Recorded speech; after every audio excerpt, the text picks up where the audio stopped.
All right, several people asked me to explain my video from yesterday, so here we go with a long explanation. Proverbs 23:13 through 14 is often quoted in any conversation about corporal punishment, but it's frequently misunderstood when it's taken out of its ancient context. The original Hebrew words strike, takanu, and rod, shevet, are tied to ideas of correction, guidance, and protection in an honor shame culture where the family was the main place of moral formation. The rod itself was commonly a shepherd's tool used to guide, correct, and protect, not to express anger or harm.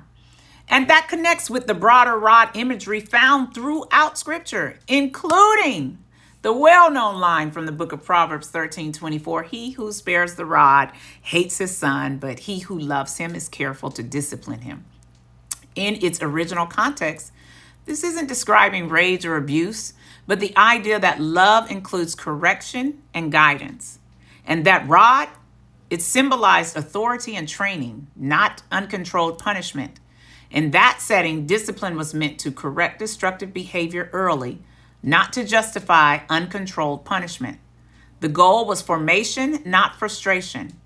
But over time, these passages have sometimes been used as justification for corporal punishment without direction, instruction, or emotional regulation, where the focus became punishment itself rather than correction.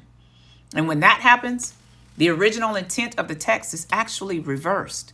Discipline is separated from teaching, guidance, and love, and reduced to force without formation. It's also important to understand the historical context in which some of these interpretations were passed down. Real talk, during slavery in America, enslaved people were often taught a selective version of Christianity where obedience, hierarchy, and physical discipline were emphasized by those in power. As a result, some of our modern ideas about strict or corporal punishment were shaped and reinforced in those environments. Over time, those teachings became mixed with survival practices and were passed down through generations, even after slavery ended. Later, Jewish interpretation and New Testament teaching both moved the meaning further toward restraint and instruction. By the time of the New Testament, the emphasis shifts completely from external force to internal formation, which means shaping character through guidance, patience, and example, rather than provoking anger or harm like Ephesians 6:4 tells us. Taken together, the broader biblical thread is consistent. Discipline isn't about anger or control, but about intentional correction that leads to maturity, wisdom, and life. For you parents out there, the deeper takeaway is this: discipline should always be connected to teaching, not just correction.